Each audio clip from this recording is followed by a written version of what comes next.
Assalamualaikum warahmatullahi wabarakatuh. Hai para pencinta catur dan para caturmania, selamat datang kembali di Legenda Catur Dunia.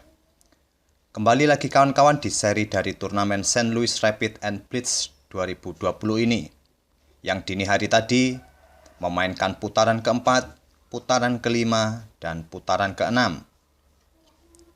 Dan kabar baiknya bagi penggemar Magnus Carlsen, dini hari tadi Magnus Carlsen mendapatkan poin penuh setelah 3 kali kemenangannya atas Levon Aronian di putaran keempat, Leonard Dominguez di putaran kelima, dan atas Pentala Hari Krishna di putaran kelima. Sehingga Magnus Carlsen sementara ini menduduki puncak perolehan poin hingga putaran keenam ini. Dan perlu diketahui kawan, di hari sebelumnya, di putaran pertama Magnus Carlsen membuka kemenangan atas Hikaru Nakamura, sedangkan di putaran kedua, Magnus Carlsen mendapatkan masalah dengan koneksi internetnya. Dan akhirnya Magnus Carlsen diputuskan kalah atas Ian Nepomniachtchi. Sedangkan di putaran ketiga, Magnus Carlsen bermain imbang dengan Wesley So. Di video kali ini kawan-kawan, saya akan berikan cuplikan dari Magnus Carlsen saat dia berhadapan dengan Levon Aronian, Grandmaster asal Armenia. Yang kebetulan Levon Aronian ini merupakan juara bertahan di turnamen ini. Dan seperti biasanya kawan-kawan, sebelum kita lanjutkan ke langkah pertama, siapkan dulu kopinya kawan-kawan, biar lebih santai untuk menikmati permainan dari Magnus Carlsen ini. Magnus Carlsen memegang putih mengawali permainan dengan pion D4. Levon Aronian memainkan kuda F6, pion C4, pion G6, kuda C3, dan pion D5. Levon Aronian bermain dengan Grandfield Defense. Magnus Carlsen melanjutkan kuda F3, gajah G7, menteri ke B3. Ini merupakan Russian system dari Grandfield Defense. Aronian melanjutkan langkahnya pion pukul pion dan dipukul balik oleh menteri. Dan Aronian pun rokade. Magnus Carlsen melanjutkan pion E4, langkah yang standar dari putih untuk mengontrol peta pusat. Dan Aronian pun membalasnya dengan pion A6, bersiap untuk mendorong pion B ke peta B5 di langkah selanjutnya. Magnus Carlsen pun melanjutkan langkahnya dengan pion E5 mengancam kuda. Dan Aronian pun membalasnya dengan pion B5 mengancam menteri sebelum memindahkan kudanya. Menteri putih ke B3 dan kuda ke G4. Kembali Magnus Carlsen mengejar kuda dengan pion H3. Kuda pun lompat ke H6. Carlsen melanjutkan pengembangan gajah ke D3. Dan Aronian di langkah berikutnya ini membuat langkah yang kurang akurat, memainkan gajah ke E6 untuk mengancam menteri. Inilah langkah kesalahan pertama dari Levon Aronian, di mana sebaiknya di posisi seperti ini memainkan gajahnya ke B7, ataupun langkah yang terkuat adalah gajah ke F5 untuk menantang gajah putih. Di sini apabila putih menjawabnya dengan gajah pukul gajah, hitam akan pukul balik dengan kuda sehingga kuda nantinya mendapatkan posisi yang bagus di peta F5. Dan apabila di sini putih menolaknya dengan gajah ke E2, maka gajah hitam ini mendapatkan kontrol yang bagus untuk diagonal B1 dan F5. Dan di langkah berikutnya, hitam bisa memainkan pion C3 untuk mengontrol peta D5. Tapi sayangnya kawan-kawan, di posisi seperti ini, Levon Aronian memainkan gajahnya ke E6. Magnus Carlsen dengan simpel mendorong pion D5 untuk menutup ancaman dari gajah hitam sekaligus mengancam gajah hitam. Selanjutnya, Aronian membalasnya dengan trik kuda ke D7, mengorbankan sementara gajahnya. Sebetulnya, menurut Stockfish di posisi seperti ini, hitam sebaiknya memainkan pion C5.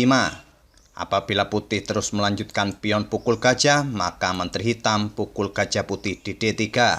Akan tetapi kawan-kawan, di posisi seperti ini, Aronian membalasnya dengan trik kuda ke D7.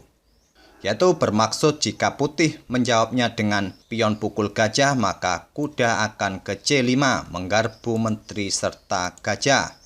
Selanjutnya apabila menteri ke D5 untuk menantang menteri hitam, kuda bisa pukul gajah skak, raja putih akan kehilangan kesempatan untuk rokade. Akan tetapi sayangnya trik ini tidak berlaku bagi Magnus Carlsen. Magnus Carlsen menggeser gajahnya ke B1. Dan langkah selanjutnya oleh Aronian untuk menghindari ancaman dari pion, Aronian melangkahkan gajahnya ke F5 untuk menantang gajah putih. Langkah gajah ke F5 ini merupakan langkah yang terlambat dari hitam. Karena setelah gajah petak gelap pukul kuda di H6, gajah hitam petak terang sudah tidak ada penjaganya. Otomatis setelah gajah pukul gajah, gajah putih pukul gajah hitam, pion pukul gajah. Struktur pion di sayap raja hitam sudah rusak. Tentu kerugian bagi hitam di posisi seperti ini. Dan sekarang posisi putih jauh lebih baik daripada hitam. Kita lanjut langkah berikutnya oleh Magnus Carlsen menggunakan kesempatannya untuk rokade. Aronian pun kembali melakukan langkah yang kurang akurat dengan pion E6. Di sini Aronian mengorbankan pionnya. Dan sekali lagi kawan-kawan, menurut Stockfish di posisi seperti ini, hitam sebaiknya memainkan menteri ke E8. Setelah mungkin putih memainkan pion A4, gajah hitam bisa ke G7, beteng putih ke F1, pion B pukul pion A4, kuda pukul pion, dan barulah hitam memainkan pion ke E6. Akan tetapi kawan-kawan, di posisi seperti ini, Levon Aronian terburu-buru memainkan pion E6. Tentu saja Magnus Carlsen pukul pion E6 dengan pion, kuda ke C5 mengancam menteri. Magnus Carlsen pun melanjutkan pion pukul pion skak, beteng pukul pion, dan Magnus Carlsen menggeser menterinya ke A3 menghindari ancaman dari kuda, berbalik mengancam kuda. Hingga langkah ke-19 ini kawan-kawan, sudah nampak jelas bahwa posisi Magnus Carlsen jauh lebih baik daripada Levon Aronian. Apalagi Magnus Carlsen sekarang unggul 1 pion atas Levon Aronian. Kita lanjut langkah berikutnya dari Levon Aronian melangkahkan kuda ke E6 menghindari ancaman dari menteri. Magnus Carlsen menggeser betengnya ke D1 mengancam menteri. Menteri ke F8, menteri putih ke B3 mengincar kuda, beteng ke E8 untuk melindungi kuda, dan Magnus Carlsen melangkahkan kudanya ke D5, bersiap kembali melompat ke peta F6 di langkah-langkah berikutnya. Diantisipasi oleh Aronian gajah ke G7. Kembali Magnus Carlsen menggeser betengnya ke E1 untuk memperkuat posisi pionnya di peta E5 dan pion C5 lanjut Aronian. Carlsen menggeser menterinya ke A3 mengincar pion A6, beteng ke A7. Kembali Carlsen menggeser menterinya kali ini ke A5. Pion C4 lanjut Aronian dan pion A4 balas Magnus Carlsen menantang pion B5. Aronian menolak tantangan itu mendorong pionnya ke B4. Di sini patut dipertimbangkan kembali oleh hitam menggeser rajanya ke H8. Langkah raja ke H8 ini jauh lebih baik daripada memainkan pion ke B4, yaitu menempatkan posisi rajanya di peta yang lebih tertutup.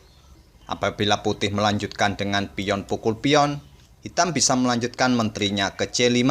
Yang selanjutnya, hitam bisa pukul pion di B5 ini. Akan tetapi, kembali Aronian membuat langkah yang kurang akurat dengan pion B4. Di langkah berikutnya inilah, Magnus Carlsen membuat langkah kemenangannya. Dan coba tebak kawan-kawan, langkah berikutnya oleh Magnus Carlsen ini. Silakan pause video ini untuk beberapa detik, temukan langkah kemenangan dari Magnus Carlsen. Magnus Carlsen melangkahkan kudanya ke F6 skak. Levon Aronian pukul kuda dengan gajah, pion pukul gajah, menteri pukul pion, Carlsen pukul pion B4 dengan menteri, dan beteng ke G7 lanjut Aronian. Magnus Carlsen melanjutkan menteri pukul pion C4, mengepin kuda. Raja ke H8 menghindari pimpinan, dan beteng ke D6 lanjut Magnus Carlsen memberikan tekanan pada kuda E6.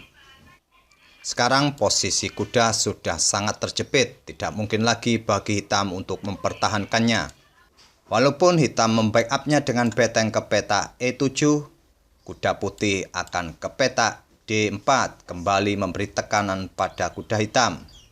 Di posisi seperti ini, Levon Aronian menumpuk betengnya di lajur G untuk memberikan tekanan pion G2. Magnus Carlsen pukul kuda E6, beteng hitam pukul pion G2 skak, raja ke F1, menteri pukul pion B2, dan Magnus Carlsen mengakhiri permainan dengan menteri ke D4 skak, mengajak untuk beradu menteri. Akan tetapi, Levon Aronian tidak melanjutkan langkahnya. Di langkah ke-34 ini, Levon Aronian menyerah pada Magnus Carlsen. Tidak mungkin lagi bagi Aronian mengimbangi permainan Magnus Carlsen dengan perbedaan 1 perwira, yaitu Magnus Carlsen unggul 1 kuda atas Aronian. Oleh karena itu, di langkah ke-34 ini, Levon Aronian menyerah. Itulah kawan-kawan permainan dari Magnus Carlsen saat berhadapan dengan Levon Aronian. Kali ini Magnus Carlsen bermain cukup bagus dengan tingkat keakuratan langkahnya sebesar 96%. Berbanding terbalik dengan Levon Aronian, tingkat keakuratan langkahnya hanya sebesar 32%. Terima kasih kawan-kawan telah menyaksikan video kali ini. Semoga video ini menginspirasi kawan-kawan semua. Sampai bertemu di video-video berikutnya. Wassalamualaikum warahmatullahi wabarakatuh.